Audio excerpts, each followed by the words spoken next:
Yeah, we back.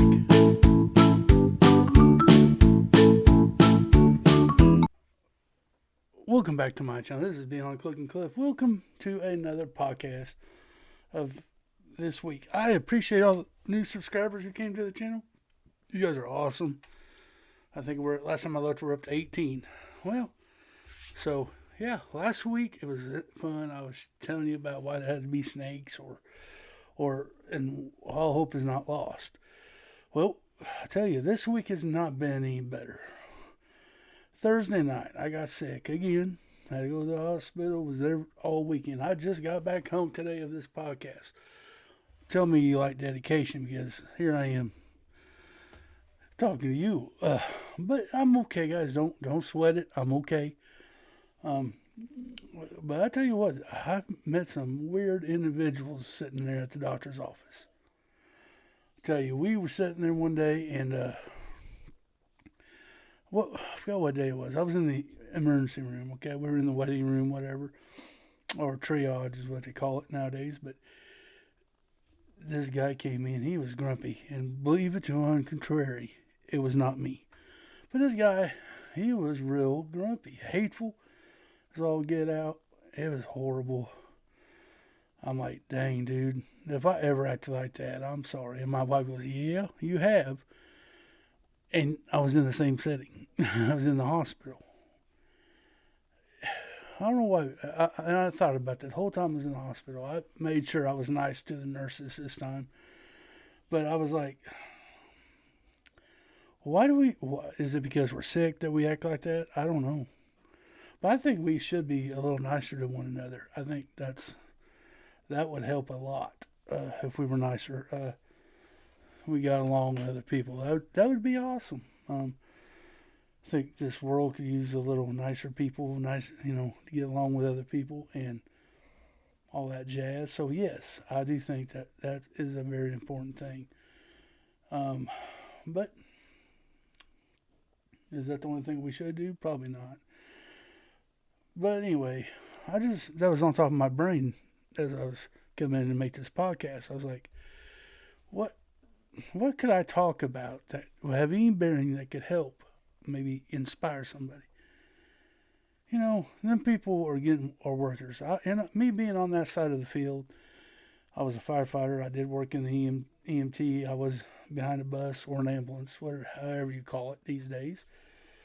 And I do understand. On the other hand, they're trying to help you get through your situation as painless and as easy as they can, depending on the situation, of course. But I've been on that side, and I've been on the other side too as a patient, so I get both sides of the story.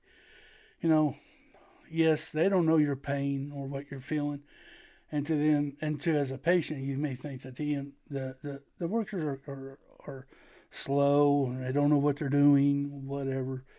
That is not true, and I hate to tell you, it's not true. Y'all can argue me till you're blue in the face, and I'm not going to budge. I will die on that hill because that's facts. I've been on both sides of the script. Um, they know what they're doing. There's different situations where they can help you. You got a broken bone, they're going to have to splint it. It's going to hurt, and they can't give you much pain medicine because they're not in a hospital setting where something goes bad. You're only in an ambulance with a certain amount of stuff. They don't have very much on that ambulance because they have to cover everything, not just a broken bone. They got to cover heart attacks, strokes, everything that could be wrong in an emergency. Now, we get to the hospital, a different story. But they are trying to work on you and fix it and get you feeling better by the time you get to the hospital. Uh, EMT was from the Army. That's where EMT came from. It came from, I want to say, World War II, and it is actually started by some women, and that's good. I mean, I forgot. Actually, it started way back in the Civil War, if you want to be technical about it. Where they had the field nurses to come and get you patched up, take you out of the battle into the horse buggy or whatever they had and got you out of there to a spot where everybody can work on you. Literally, that's what the EMTs are for. They are going to get you from where you're at to a place that can help you. And, it used to run by the funeral home. Back in the day, the funeral home was in charge of the ambulance service. You actually got put in a hearse to get you to the hospital. That's why the Ecto 1 looks like a hearse. It's an old ambulance. So there's some history for you. But back in the war times, that they would come out there with just a handful of stuff. You may got, pew-pewed in the arm. They were there to stop the bleeding and control the bleeding until they got you to a doctor. That is all it took. That's all it was. Ambulance is the same way. They don't have very much stuff in that ambulance. They got to cover all the illnesses, all the sickness, and all the emergencies, traumatic or medical. So they got a little bit of everything just to get you by, patched up, enough time to get you to the hospital, right? Then that's where the hospital can concentrate on the problem, and they got all the stuff there to do that with. But in back of the ambulance, they don't. And so, as patients, they don't realize that. They think that the EMTs are going to give you poof magic, and you're going to be healed by the time you get to the hospital. No.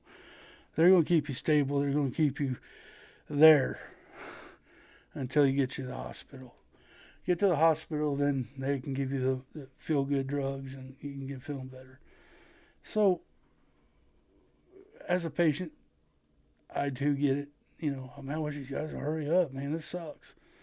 Hurting. I don't want to hurt no more. But in a sense, the EMTs they don't want you to stay behind in the ambulance. They want to get you to the hospital, so they're going to do bare minimum. I mean, trust me. EMTs, they're not going to make it look pretty. You got a broken bone, they're going to use whatever they have in their arsenal. It's going to look like crap until they get you to the hospital. Then you get that pretty little cast on your arm. They're just going to put 2 sticks and tie bandages on it where they'll support it enough to get you to the hospital. So I think a lot of people misconceive like the EMTs, the paramedics and stuff, what they can do. They can only do so much. Their job basically is to get you alive and get you to the hospital breathing. That's all their job is. They're not there to heal you. They're not there to doctor you. They're there to transport you to the hospital alive in any way they can do it. That's it. That's all the job is. Yes, there's more stuff in detail. They can give you a little bit of meds. They can give you a little bit of, they can treat you there on the scene to get you stable enough to get you to the hospital. But that's it. They're not going to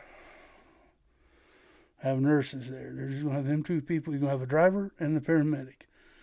One's going to be driving, the other one's there with you trying to keep everything together while they get you to the hospital. I want y'all to keep that in mind. ER setting is a little different.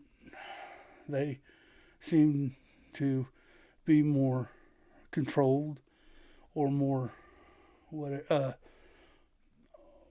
I guess organized, if you dare to say that. They take it,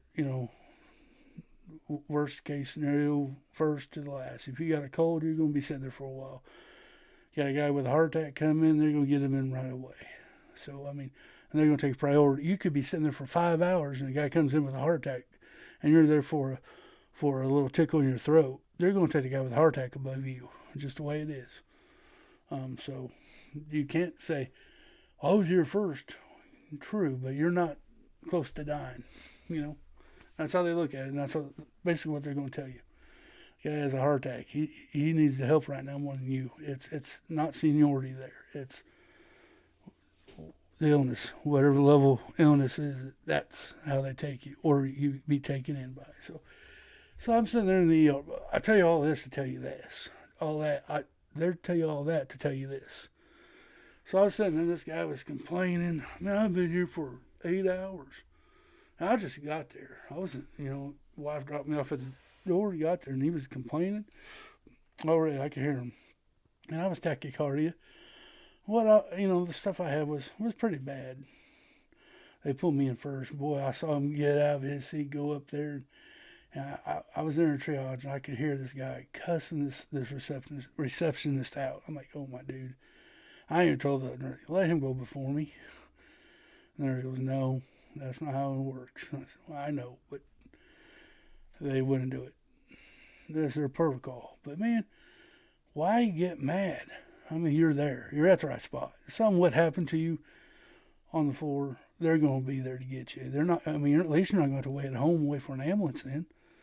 I mean, if you sitting there waiting and another guy goes in front of you, you're that bad off and you don't know. If you pass out in the lobby, there's people there. They're going to come out and get you. They're not going to just, well, that guy just passed out. He's going to wait. No. Just take a deep breath. Nobody wants to be there. But the guy was total mean. And I'm like, I looked at the wife when I finally got in the room. I said, have I ever been like that? And she goes, yeah, you have. And I'm like, crap. What do you mean I have? And she goes, well, I told you this story before. When I was in there, I was mean, didn't understand things. I was talking out of my head. But not, come to realize now I know not, what I shouldn't do. Because this is just don't be mean episode. I don't know. Don't be mean to caregivers because they're there to actually care for you.